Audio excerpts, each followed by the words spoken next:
करे, मोहब्बत नसीब करे, ज़ियारत नसीब करे, साईं जे ख़ातिर गैरत नसीब करे, महबूबन जी मुर्शदन करीमन जी निस्बत शल अता फरमाए, सच्चो मुसलमान करे, सच्चो मुसलमान करे जारे, सच्चो मुसलमान करे मार। सोना साईं करीम सल्लल्लाहु ताला अलैहि वसल्लम असांजा आका ऐं मौला आहिनि, उन्हनि ते असां परपुठ ईमान आंदो आहे, कलमो भरे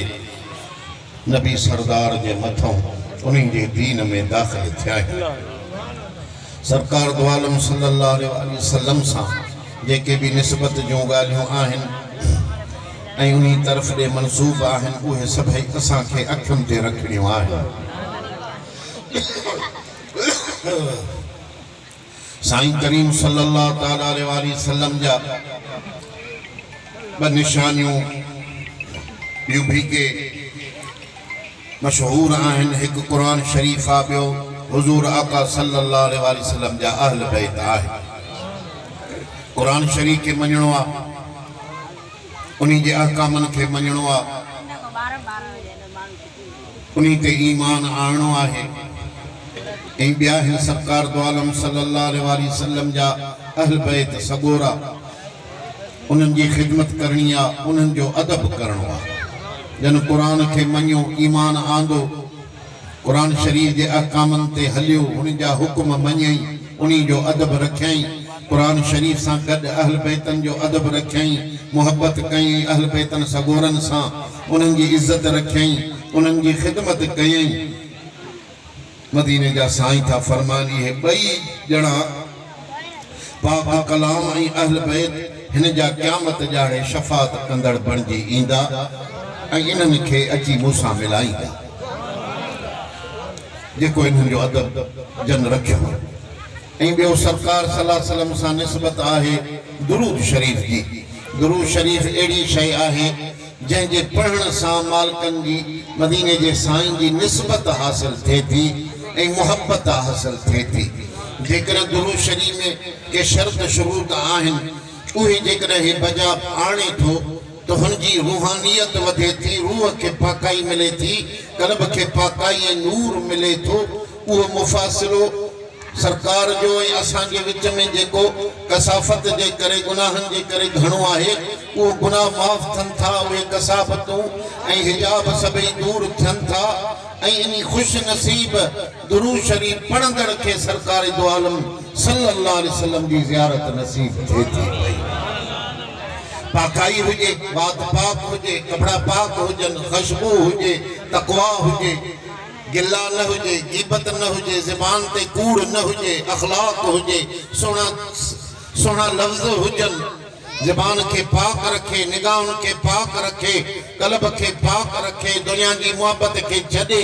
पोइ कसरत सां दुरूद शरीफ़ पढ़े। कसरत जे दुरूद शरीफ़ पढ़ण सां हिन जी मंज़िल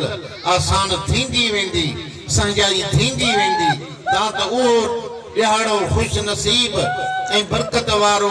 घड़ी ऐं उहा राति ईंदी जो हिन दुरूद पढ़ंदड़ खे हज़रत हबीब करीम सल्लल्लाहु अलैहि वसल्लम जी ज़ियारत नसीब थींदी।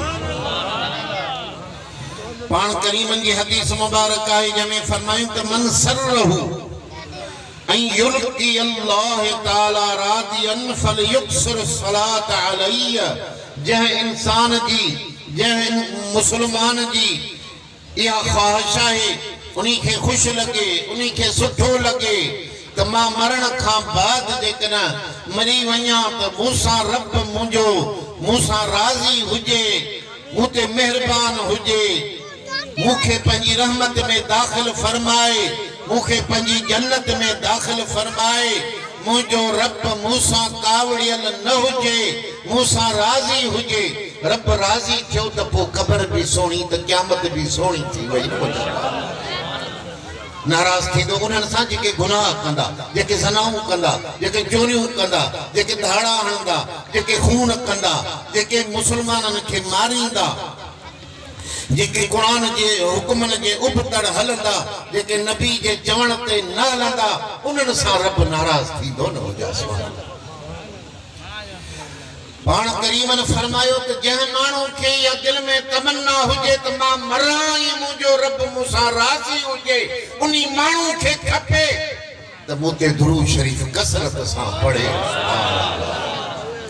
दुरूद शरीफ पढ़ंदो इनके पांजे अंदर में वा गैरत पैदा थींदी वा इज्जत पैदा थींदी वा नमाज़न सा इस्लाम सा दीन सा मोहब्बत पैदा थींदी जो हे बिन गुनाहन के मंजो दुरूद शरीफ के बरकत सा बिन गुनाहन के छडे दींदो उहा रस्तो वठंदो जसा अल्लाह भी राज़ियात मदीने जो साईं भी राज़ी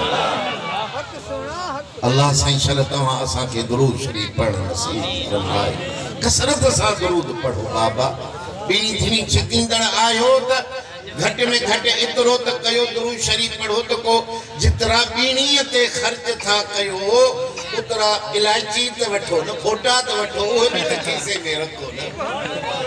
लेकिन बिदअत आहे त सुन्नत भी त गड हुजे न बिस्मिल्लाह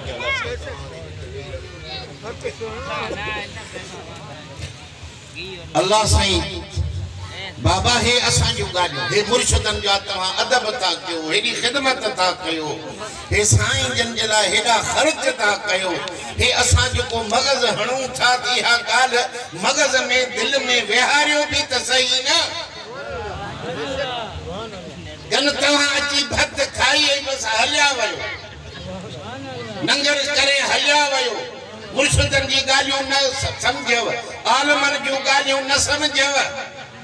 वो मुझा सोना इहो इन्हीं जे मिसाल आहे जण गडह जे मथौ ॾह कुरान खणी रखेस उनके खबर पवंदी त मुंहिंजे पुठीअ ते कुरान पियो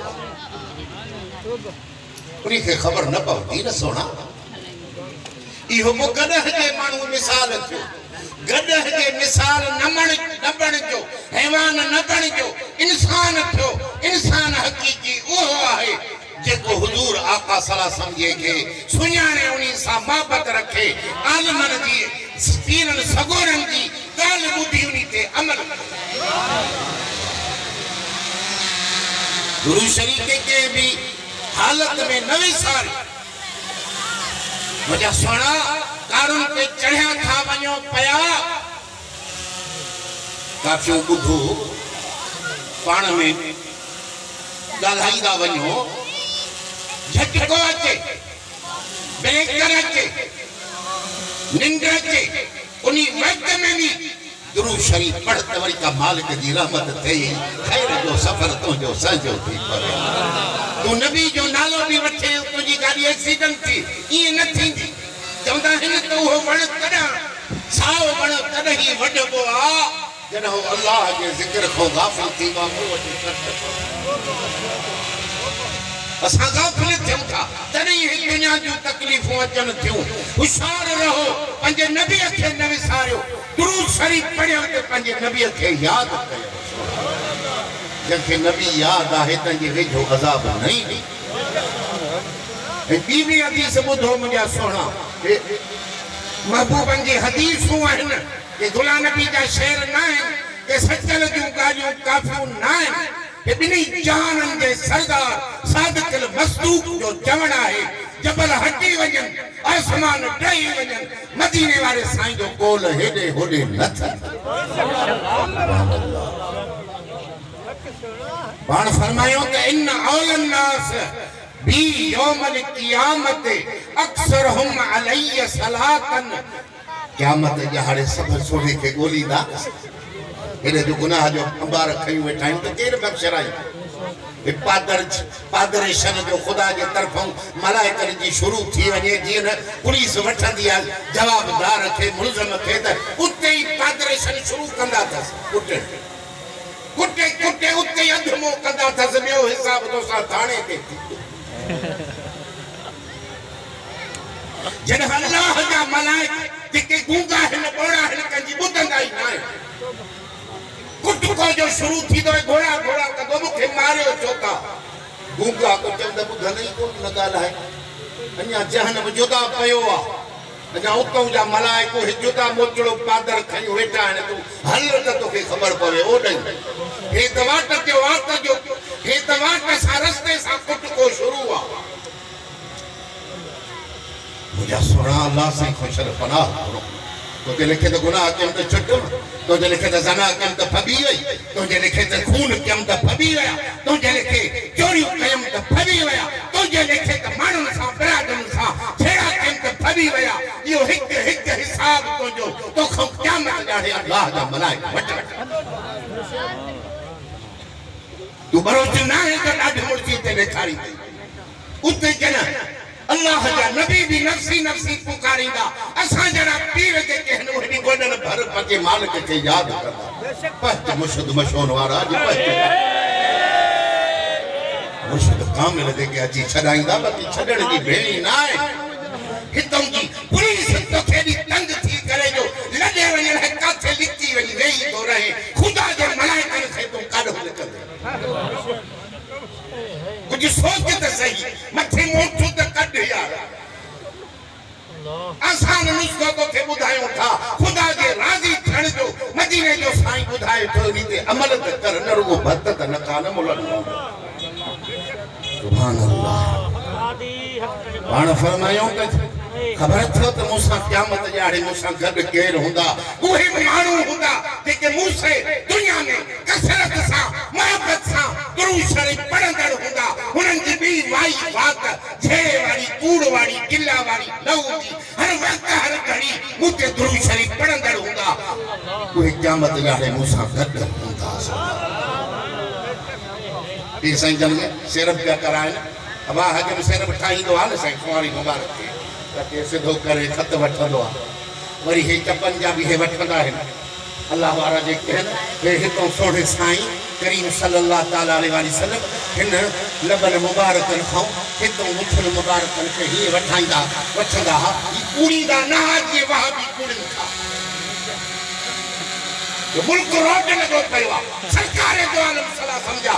लब मुबारक तराशीदा हुया एड़ा सोणी कुछ मुबारक हुई जो नूर पियो नंदे वसत